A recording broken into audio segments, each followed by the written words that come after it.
Hello दोस्तों, आज हम एक्सप्लेन करने वाले हैं एक क्राइम थ्रिलर मूवी जिगरबाज रक्षक। फिल्म की कहानी एक ऐसे आदमी के इर्द गिर्द घूमती है जिसे दिखाई नहीं देता और वो अपनी लाइफ आराम से जी रहा होता है। तभी कहानी में एक के बाद एक मर्डर होना शुरू हो जाते हैं जिसका इल्जाम इसी आदमी पर आ जाता है। अब ये मर्डर किसने और क्यों किए चलिए जानते हैं। फिल्म की शुरुआत में जयराम को देखते हैं जिसे दिखाई नहीं देता है। उसकी बहन को देखने लड़के वाले आए हैं। लड़के के पापा कहते हैं लेकिन दहेज की बात अभी कर लें तो ज्यादा अच्छा रहेगा। जयराम कहता है आप चिंता ना करें, इंतजाम हो जाएगा। जयराम के मामा कहते हैं तो फिर ठीक है, अच्छा दिन देखकर मुहूर्त निकलवा लेते हैं। उन लोगों के जाने के बाद गांव का जमींदार नारायण स्वामी आकर कहता है अपने दोस्त को देने के लिए 2 साल पहले तुमने मुझसे 25 लाख रुपए उधार लिए थे पर अभी तक एक भी रुपया वापस नहीं किया है। अगर 1 महीने में कर्जा नहीं चुकाया तो इस घर की नीलामी करवा दूंगा। नारायण स्वामी के जानने के बाद मामा कहते हैं शादी और दहेज के खर्च के लिए 20 लाख रुपए चाहिए, लेकिन मेरी ऐसी कंडीशन नहीं है कि मैं तुम्हें रुपए दे सकूं। तभी जयराम का छोटा भाई कृष्णा कहता है मेरी भी कंडीशन ठीक नहीं है, मैं भी रुपया नहीं दे पाऊंगा।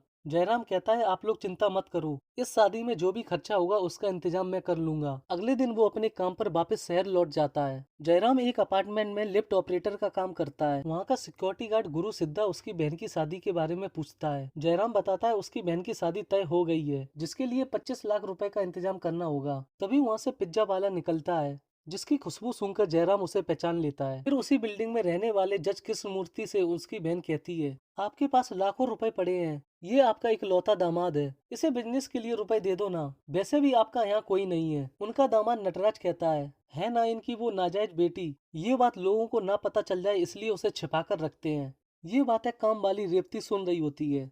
तभी वहाँ जयराम आ जाता है और वो लोग चले जाते हैं। रेवती उसे देखकर मुस्कुराने लगती है क्योंकि वो उसे पसंद करती है। जज से कहता है मैं गांव से आपके लिए फल लाया था। वो रेवती को फल देते हुए कहता है इन्हें सरताज भाई के घर दे देना और कुछ अपने लिए भी रख लेना। थोड़ी देर बाद जज उससे कहते हैं हमें फिर से कहीं जाना है, तुम पहले अपार्टमेंट और दुकान के काम से फ्री हो जाओ। जयराम कहता है अपार्टमेंट वाले मुझे परमिशन दे देंगे और मैंने अपनी दुकान किराए पर दे दी है, आप बता देना मैं चलूंगा। फिर उसी रात टेरेस से गिरकर एक लड़के की मौत हो जाती है।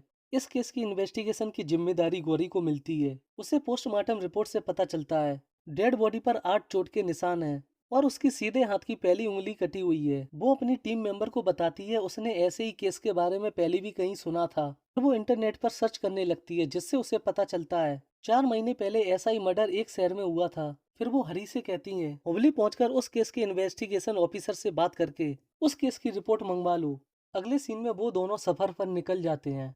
फिर वो जयराम को कार में बैठा छोड़ खुद भास्कर से मिलने जाते हैं और उससे कहते हैं मैं जानता हूँ जब तुम जेल में थे तो तुम्हारे साथ वासुदेव नाम का एक आदमी भी था, मैं उसी के बारे में जानने आया हूँ। भास्कर कहता है मैं उसके बारे में नहीं जानता और उसे वहां से भगा देता है। थोड़ी देर बाद वो किसी जगह पर जाकर रुकते हैं। जयराम कहता है मुझे लगता है कोई गाड़ी हमें फॉलो कर रही है। फिर वो जयराम से पूछते हैं तुम मेरे साथ हर जगह बिना पूछे चल देते हो, ऐसा क्यों। जयराम कहता है इतने सालों तक आपने अपनी बेटी को सबसे छिपा कर रखा और उसकी माँ कौन है, ऐसे हजारों सवाल मेरे दिमाग में आते हैं, पर मेरा मानना है जब वक्त आएगा तो अपने आप सब कुछ पता चल जाएगा। जज कहते हैं सच बताने का वक्त आ गया है और उसे बताने लगते हैं 9 साल पहले जब मैं हाई कोर्ट में जज था तब मेरे पास वासुदेव का केस आया था। वो एक बड़ी कंपनी में काम करता था। उस पर कंपनी के घर में काम करने वाली का मर्डर और रेप का इल्जाम था। फैसला देने से पहले उसने मेरे चैम्बर में आकर गिड़गिड़ाकर कहा था कि वो बेगुनाह है, लेकिन सारे सबूत उसके खिलाफ थे, इसलिए ना चाहते हुए भी उसे 8 साल की सजा सुना दी। इस बेइज्जती की वजह से उसके माँ बाप, बीवी, बच्चे सभी ने मिलकर एक साथ सुसाइड कर ली। उसके साथ मैंने अन्याय किया, इस बात का अफसोस मुझे आज भी है।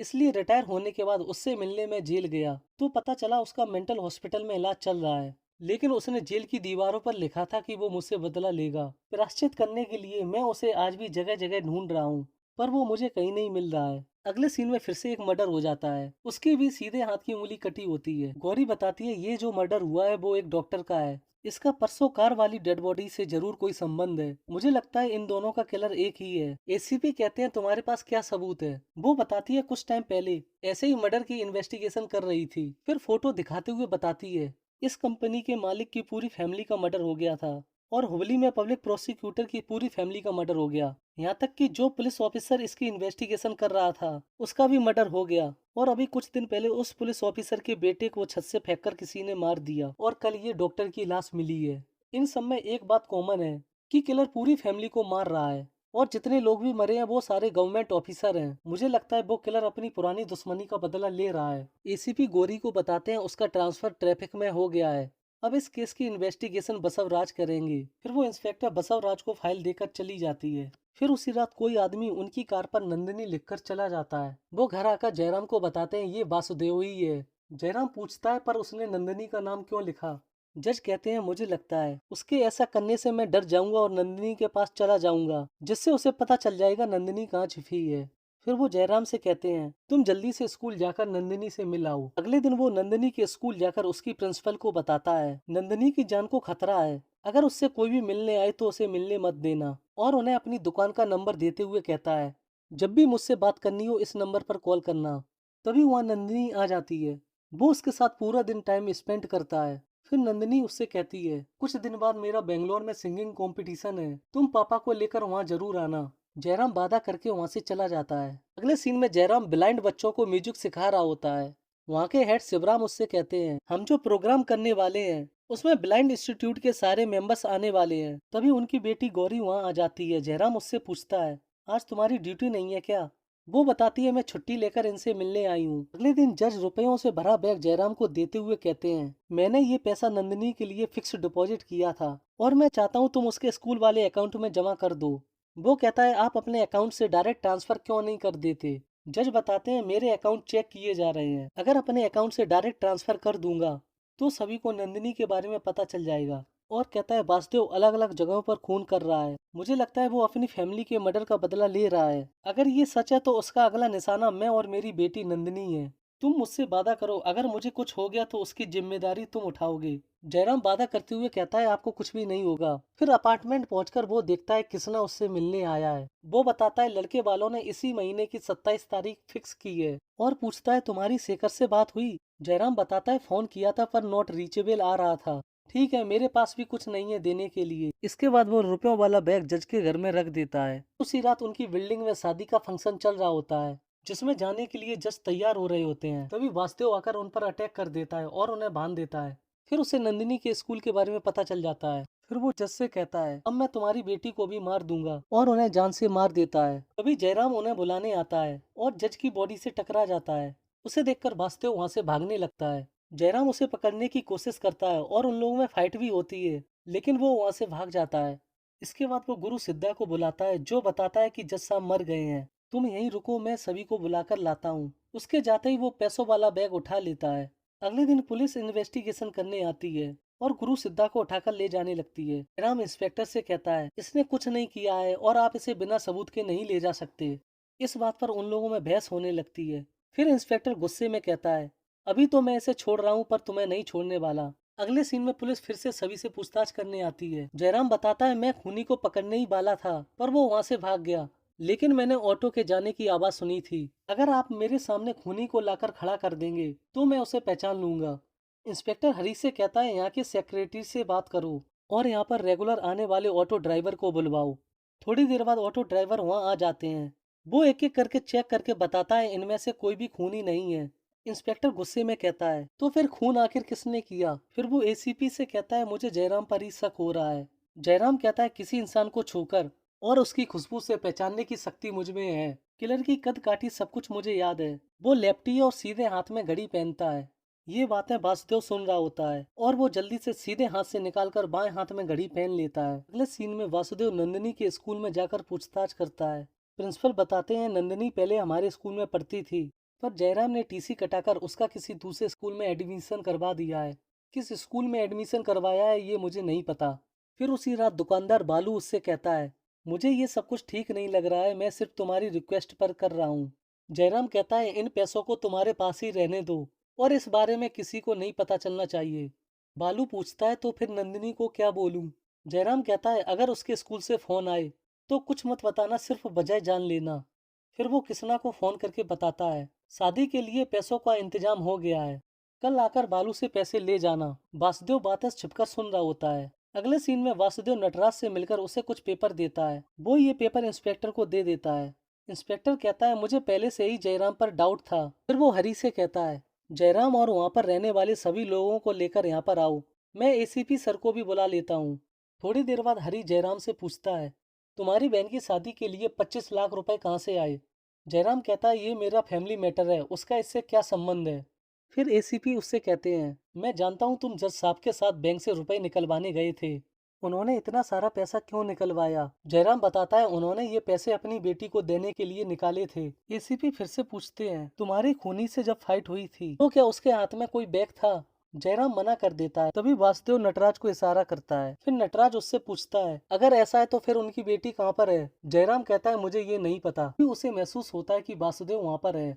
फिर हरी और एसीपी कुछ बातें करते हैं और वो जयराम को छोड़कर बाकी सभी लोगों को जाने के लिए कहता है। लोगों के जाने के बाद वो जयराम को पीटने लगता है। ये देखकर रेवती उसे रोकती है तो इंस्पेक्टर उसे जेल में डालने की धमकी देता है। ये सुनकर जयराम रेवती से कहता है तुम यहाँ से चली जाओ, मैं आ जाऊंगा। इसके बाद वो उसे गांव ले जाकर छानबीन करने लगते हैं, लेकिन उन्हें वहाँ पर कुछ भी नहीं मिलता है। वो जयराम को सभी के सामने घसीटते हुए वहाँ से ले जाते हैं और अगले दिन में कोर्ट में उसे पेश करते हैं, लेकिन सबूत न मिलने की वजह से उसे छोड़ दिया जाता है। मामा कहते हैं चोरी वाली बात लड़के वालों को भी पता चल गई है, इसलिए शादी को वो अपने गांव में ही करवाएंगे। उनकी बहन लक्ष्मी कहती है मैं नहीं चाहती कि आप मेरी शादी में आओ और वो शादी रुक जाए, इसलिए आप मुझे यहीं आशीर्वाद दे दो। जयराम उसे आशीर्वाद देने लगते हैं, लेकिन वो पहले ही चली जाती है। कृष्णा कहता है नारायण स्वामी 2 बार आकर घर को खाली करवाने की धमकी देकर गया है। मैं जानता हूँ जज का पैसा तुमने ही चुराया है और वही पैसा शादी के लिए भिजवाया है। अब बाकी के बचे पैसों से स्वामी का कर्जा निपटाओ और घर मेरे नाम कर दो। इसके बाद तुम वहाँ पर कभी मत आना। जयराम उससे कहता है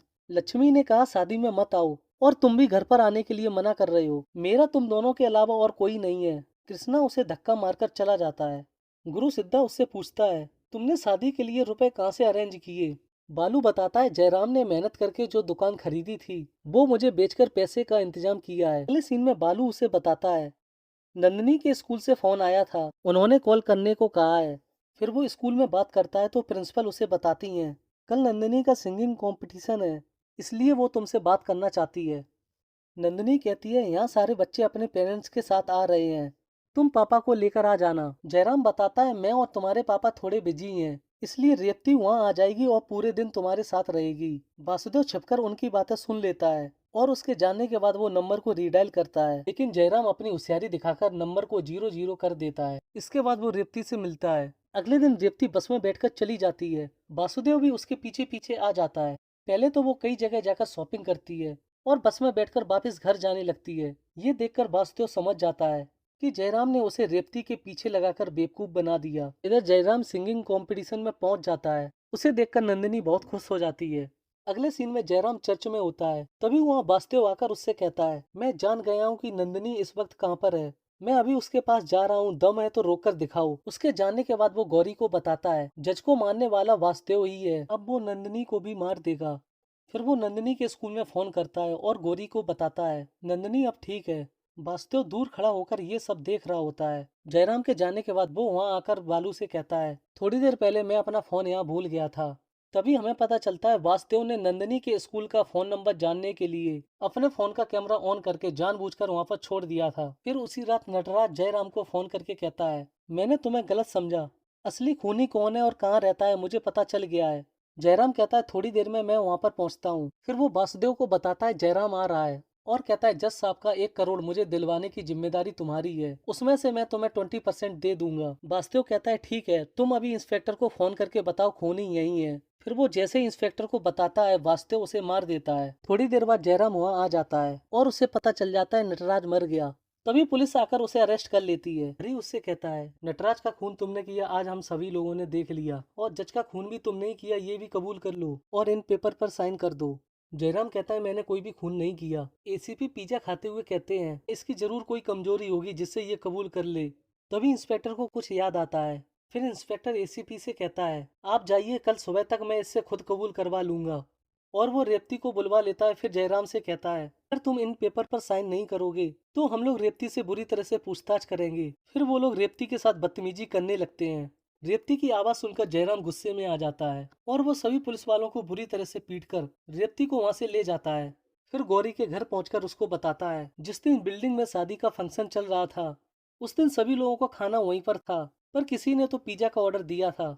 मुझे लगता है खूनी वही हो सकता है, क्योंकि जब मेरी उससे फाइट हुई थी तो उसके हाथों में से पिज्जा की स्मेल आ रही थी। अगले दिन वो पिज्जा शॉप पर जाती है तो उसे पता चल जाता है कि शादी वाली रात फ्लैट नंबर 201 में पिज्जा ऑर्डर हुआ था। इसके बाद वो उस फ्लैट में जाकर पूछताछ करती है तो अमीना उसे बताती है वासुदेव को ट्रीटमेंट के लिए जब मेंटल हॉस्पिटल में लाया गया था तो मैं वहाँ पर नर्स का काम करती थी। अभी हम दोनों एक दूसरे के करीब आ गए थे और जेल से छूटने पर उसने कहा हम दोनों शादी करेंगे। फिर उसने रहने के लिए मेरे नाम पर ये फ्लैट खरीद लिया। बाद में पता चला जज को मारने के लिए उसने ये फ्लैट खरीदा था। उसने मुझको धमकी दी अगर ये बात मैंने किसी को बताई तो वो मुझे मार देगा। इस डर से मैंने किसी को कुछ नहीं बताया। अब उसका अगला टारगेट जज की बेटी नंदिनी है। फिर उसे वासुदेव का नंबर दे देती है। ये बात वो जयराम को बता देती है और उसे वासुदेव के नंबर पर फोन लगाने के लिए कहती है। जयराम उसे फोन लगाता है लेकिन नॉट रीचेबल आता है। फिर वो उसे बताता है नंदिनी जज की नहीं बल्कि वासुदेव की बेटी है। ये सुनकर गौरी चौंक जाती है। फिर वो उससे कहता है जज साहब ने मुझे बताया था जब वासुदेव जेल जा रहा था तब वो बच्ची जिंदा थी, लेकिन ये बात वासुदेव को नहीं पता थी और प्रायश्चित के लिए उन्होंने नंदिनी को अपनी बेटी समझकर अच्छी परवरिश दी। जब वो जेल से वापस आया तो जज साहब उसे ढूंढकर नंदिनी को उसे सौंपना चाहते थे। इधर वासुदेव नंदिनी के स्कूल पहुंचकर उसे गिफ्ट देने के बहाने बुलवाता है। जैसे ही नंदिनी आती है वो जयराम को देखकर गले लग जाती है और उससे गिफ्ट मांगने लगती है। जयराम कहता है मैं तो कोई गिफ्ट नहीं लाया हूँ, ये बताओ मेरे अलावा यहाँ कोई और भी है। तभी गौरी आ जाती है और वो उससे कहता है वासुदेव यहाँ पर आ गया है, अब नंदिनी का यहाँ पर रहना सेफ नहीं है। गौरी कहती है रात में सफर करना ठीक नहीं है, सुबह होते ही हम लोग यहाँ से चले जाएंगे। ये बात वो लोग प्रिंसिपल को बता देते हैं। प्रिंसिपल उन लोगों से कहती है आज रात मैं यहाँ पर अकेली हूँ, टीचर और बाकी का स्टाफ फेस्टिवल मनाने बाहर चला गया है, सब आराम से यहीं पर रहो। फिर उसी रात वो लोग वासुदेव को पकड़ने के लिए तैयारी शुरू कर देते हैं। थोड़ी देर बाद वासुदेव आकर प्रिंसिपल को मार देता है और गौरी पर भी हमला कर देता है। तभी नंदिनी जयराम से कहती है खिड़की पर कोई है। जयराम वासुदेव से कहता है ये नंदिनी तुम्हारी ही बेटी है, पर इस बात का वासुदेव को विश्वास नहीं होता है। फिर वो उन पर गोली चलाने लगता है। तभी उन लोगों में फाइट होने लगती है और उसकी गन दूर जाकर गिरती है जो नंदिनी को मिल जाती है। फिर वो लोग टेरेस पर जाकर छिप जाते हैं। थोड़ी देर बाद वासुदेव आकर नंदिनी को मारने ही वाला होता है। तभी जयराम उसे फोन लगाता है और फोन की घंटी बजते ही वो वासुदेव को गोली मार देता है। फिर वो उससे कहता है सच में नंदिनी तुम्हारी ही बेटी है, जज साहब ने तुम्हें बहुत ढूंढा पर तुम नहीं मिले। ये सुनकर वो नंदिनी को देखने लगता है और मर जाता है। अगले दिन हम देखते हैं गौरी की हालत ठीक है। तभी उसका दोस्त शेखर आ जाता है और कहता है मेरी पत्नी के एक्सीडेंट के बाद ऑपरेशन के लिए तुमने अपना घर गिरवी रखकर मुझे पैसे उधार दिए थे, ये एहसान मैं जिंदगी भर नहीं भूल सकता। और कहता है मैंने नारायण स्वामी को पैसा देकर तुम्हारा घर छुड़वा लिया है, ये रखो अपने घर के कागज। जयराम कहता है ये कागज मेरे छोटे भाई कृष्णा को दे देना और कहता है सबके होते हुए भी मेरा कोई नहीं है। नंदिनी कहती है आपका भी कोई नहीं है और मेरा भी कोई नहीं है, अब से हम दोनों एक साथ रहेंगे। रेवती कहती है तो फिर मैं भी आपके साथ रहूंगी और ये फिल्म यही खत्म हो जाती है। आपको ये मूवी कैसी लगी कमेंट बॉक्स में जरूर बताएं। तब तक के लिए वीडियो को लाइक करें और आने वाली नई नई वेब सीरीज मूवीज का एक्सप्लेनेशन देखने के लिए हमारे चैनल को सब्सक्राइब करना बिल्कुल ना भूलें।